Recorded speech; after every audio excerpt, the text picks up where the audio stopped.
And we're live. Hello, everybody, and welcome to Forever Red Devils. This is your latest Manchester United news and updates ahead of our Europa League game tonight against FCSB. Ruben Amorim has given a press conference. He's spoken about the transfer situation. He's spoken about Marcus Rashford.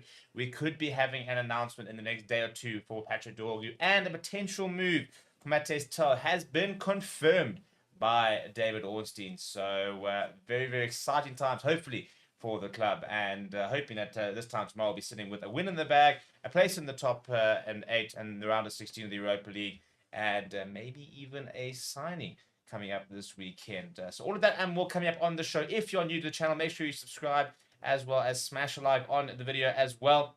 Let me know if you have any score predictions, for example, for tonight, and what you think the team might be. Let's start with what he said yesterday in terms of the transfer window. And he said the following. He said, this window is always really, really difficult, and we don't want to make the mistakes of the past. So we also have to understand the situation of the club. A lot of things are changing, so we have to be careful in this type of window. So you guys know the situation of the club at the moment, so it's nothing new. And then saying our focus is to work with the players that we have, and I think it's clear we can improve as a team, all of us, if we have time to train, if we have time to put some wins together, so it'll be much easier. Basically, a bit of a non-update, really, and not exactly sort of implying that we could see any signings coming in through the door in the next few days, which would be very, very worrying. But I do think we are going to get Patrick Dorgu over the line. And I think it'd be best silly not to try and go in for Matthias Tal and see if we can try and get a deal for him, but a bit more for him a bit later. Also, in the press conference, Ruben Amorim spoke about Marcus Rashford and the entire situation. And yeah, I mean, is it a lifeline? As you thought, the lifeline is a bit of a challenge to Marcus Rashford. I don't think it's really going to work if it is. But he basically said this following. He said, in this moment, I think it's really clear that we have to set some certain standards. He said, we are waiting for Marcus if he wants it really, really bad. You try to make it something personal, but it's not personal. I have nothing against Marcus. I have to make the same rules for everybody, and that for me is so simple. It's always the same. And then basically spoke about the fact that the quote when City Roll put a 63-year-old in the side ahead of somebody with the wrong attitude was not directed to Marcus Rashford. I mean, kind of definitely probably was, to be perfectly honest. But yeah, basically, you know, he's opened the door for a potential return, but it's down to the player. And I personally don't think that Rashford's going to react the way that everyone's hoping. I don't think we're going to see him suddenly, you know, come through and suddenly all of a sudden, you know, be the player, you know, that Ruben wants to see, and suddenly be sort of tearing it up in training, for example, ready to come back into the side, you know, let bygones be bygones, and the fact that he's wasted 2 months of his career is absolutely fine. I don't think we're going to see him play in the next anytime soon. Put it that way. At the moment, the preference for Marcus Rashford and probably from United is very much for him to leave on loan. The issue obviously comes when if he doesn't go on loan, then what happens? You know, if Marcus Rashford is still sitting at United in a week's time, what then? You know, does Ruben Amorim continue to keep him on the fringes, for example, or does he suddenly have to start using him? You know, do you suddenly look at you know the issue with goal scoring and the fact that we're not scoring goals and our forwards are really struggling? You got Marcus Rashford just not doing anything. Do you suddenly kind of sort of try and mend bridges and bring him in? It's a very difficult situation, which is why the club needs to move mountains to try and get this move sorted. Because if they don't, then we sit with a very awkward situation, and we really don't need more drama, to be honest. So ideally, we need to ship Rashford off in the next few days, get a move. I mean, if Barcelona really do potentially want him, then it would be really, really good. Unfortunately, I don't think they really need him, and I think that's probably the main things. You know, that he's surplus to requirements. Which is why it's an interesting move for him to want, for example, because I don't think all of a sudden he'd be moving into a club with lots of game time and getting all the opportunities he wants and the likes. You know, I think he'd still struggle to get into the side. And I think that he's not going to have the chance that I think he really hopes for. But from the United point of view, I suppose you can't just want him out playing, don't you? Somewhere, ideally. So ideally, you want him playing somewhere where he's going to get game time, because then you've got, you know, his price tag can go up and you can kind of prove that he's a decent player and you can get a certain amount for him. You know, if he goes to a Barcelona that sits bench, then that makes him even less attractive in the summer transfer window when we are looking to try and offload him for some decent money. So currently, at the moment, it's a very, very bad situation. It's kind of a lose-lose situation because if he stays, you've suddenly got a very awkward situation with the player and the manager. There's a distrust there. They're not on particularly good terms. The manager said he's not training hard enough. The player doesn't really have the opportunity to say anything unless he goes to, for example, the social media approach, which at the moment he hasn't, but he could go down there like what we saw with Jadon Sancho. So it's an awkward position to be in from a player and a manager perspective. And then if he goes but doesn't play, then that doesn't do anything for his value, and that doesn't do anything in terms of trying to get him back into sort of the side and or into the transfer market for some decent money. So all in all, not ideal. And the main thing, I mean, Ruben Amorim has basically said over here. I'll show you the quote. That if Marcus Rashford will change, we are more than happy to have Rashford, but we have to set standards. It's not personal. Now, as a player, I don't think you enjoy that kind of comment. You know, the continued implied nature of the comments from Ruben Amorim is that he's not training hard, that he doesn't care, for example, that he's not working hard to get back into the team and the likes of that, which as a player, you're not going to be happy to hear. You know, you're not going to be, and I don't think, I mean, some players initially might react quite well to that, and they might say, right, I need to go and prove him wrong, I need to get back to the side, and start working hard. But when you're continuously being told you're not training well, I don't think players these days, respond well to that. I think they then say, well, then bugger you, basically. If you don't think I'm training well, you don't think I'm good enough, then I'm going to leave. And I'm going to go and play somewhere else because I'm not going to be sit here and be subject to your criticism when, you haven't really earned my respect. You haven't actually proven much over here. So we've seen sort of issues like that.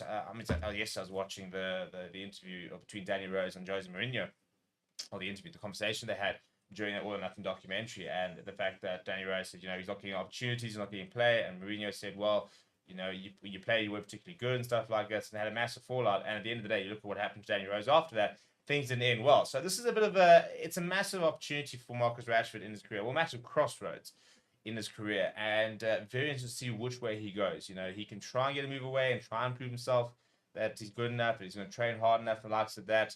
If he stays, then he has to try and mend bridges with Ruben Amorim because, what are his other options? He needs to try and find something and to salvage in his career. And if he wants to be going on a plane to USA, next year for the World Cup, he needs to play football. And at the moment, he's not been playing football anytime soon, which is very frustrating, I think, for both players and even as a club. We want to see Marcus Rashford play football. We want to see him scoring goals. We want to see him getting back to his best. And unfortunately, things have just gone a really big downhill for him the last few years, and he hasn't been able to sort of stop the downward spiral. So he needs to try and get himself out of the rut, and there's no clear way of doing that. There's no obvious solution to the problem.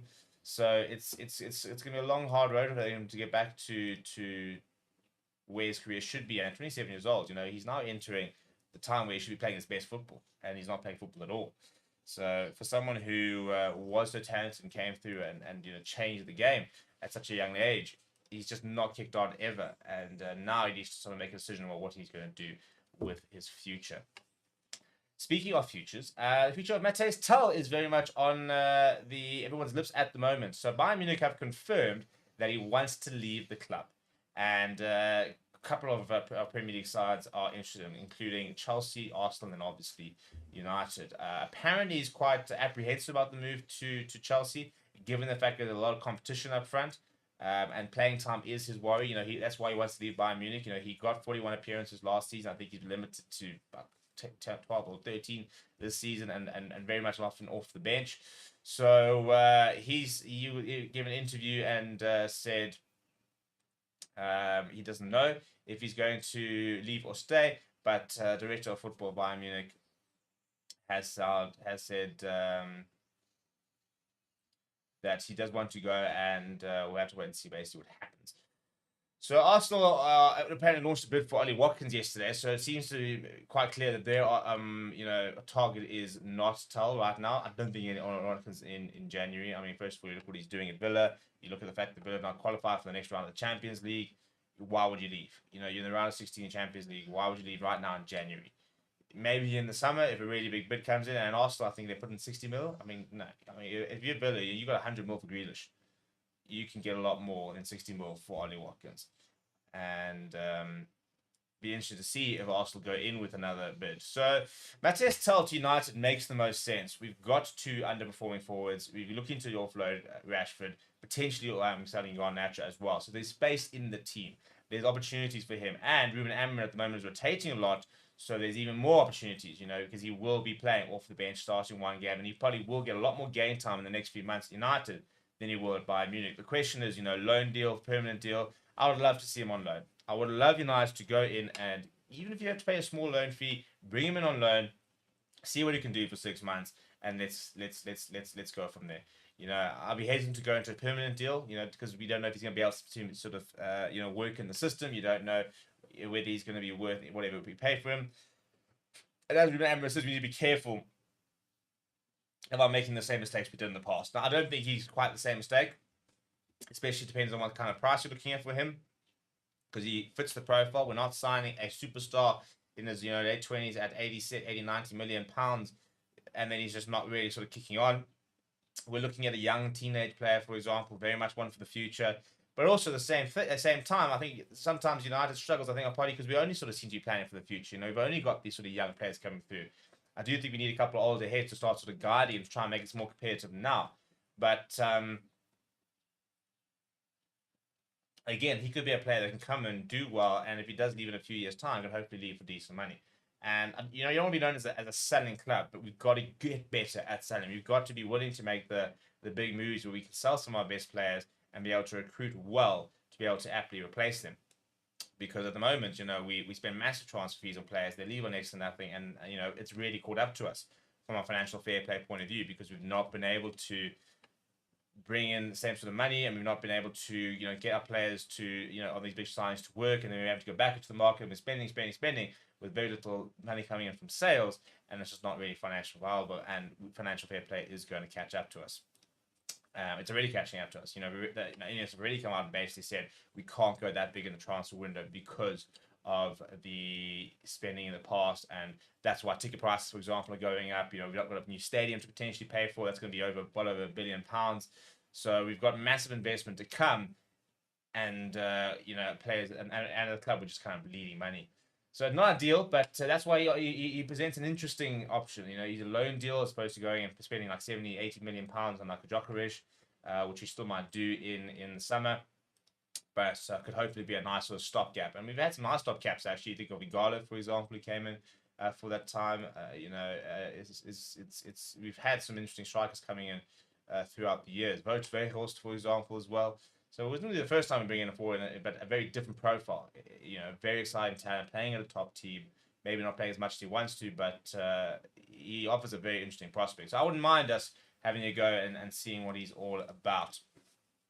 Let's talk about tonight, shall we? So FCSB, and the big thing obviously is the squad that we took, and no Luke Shaw obviously, but a big positive update from Luke Shaw is that he was in training yesterday, which is a really good move. Ruben Amorim basically saying he should be available in a fortnight, so hopefully the next couple of weeks, maybe sort of mid-February, maybe towards the end of February. I saw an interesting meme that as soon as United sign left back, all of a sudden Luke Shaw gets fit. So hopefully that is the case. I'd love to see him back and playing, and working and playing with Patrick Dorgu, and working with him in training and the likes of that. In terms of the travelling squad, the standard three keepers, no Victor Lindelof, but Maguire all there, De Ligt there, Martin is there, Mazraoui and Euro, so pretty standard in terms of defenders. Standing on midfielders, Ugarte is going to be involved. Kobe Mainoo's gone, Ericsson, Bruno, Toby Kelly, Casemiro, and then our forwards are Garnacho, Højlund, Xerxes, and Amat. So nobody really left out that you kind of expect to see that. No Rashford in the travel, we kind of expected that, but confirmed. So whether there will be a rekindling or a bit of a mending of bridges is not going to be happening anytime soon, and certainly won't be playing tonight. Big sort of question is, are we going to see Onana starting tonight or Bayende? I think we might actually see Bayende, to be honest, given the fact that he did start last week. And I'd love to see another start for Toby Collier, in all honesty. And up front is obviously the big one we need to wait to see. So Højlund or Xerxes. Again, if things were all going really well, I would have loved to see him actually give more opportunities up front. I think that's where he could really suit the system, and where he could provide a lot of quality. But unfortunately, not to be. So, yeah, we'll see what happens later. We'll have a team announcement as it comes out, and any other breaking news throughout the day we'll have as well in terms of transfers and any sort of updates. We're going to monitor Matesta. We're going to monitor that Dorgu deal, which has got a little bit quiet, but we expect to get that to be over the line in the next few days. Maybe one of those things where we're trying to get through the Europa League 99, and tomorrow that'll be the focus. And maybe tomorrow there'll be a whole big announcement for him as well, which is hopefully going to be the case. Not much update on Rashford, but we're hoping to see him potentially go before the end of the window. I don't think we'll see anybody else. It doesn't sound like we're going to sign Garnacho, which I don't mind. But main thing for tonight, 3 points in the bag, get into the round of 16 in the Europa, reset, come back, and prepare for Crystal Palace. But let me know, what you think of the teams going to be tonight. I'd love to see your predictions down in the comments below. Smash a like on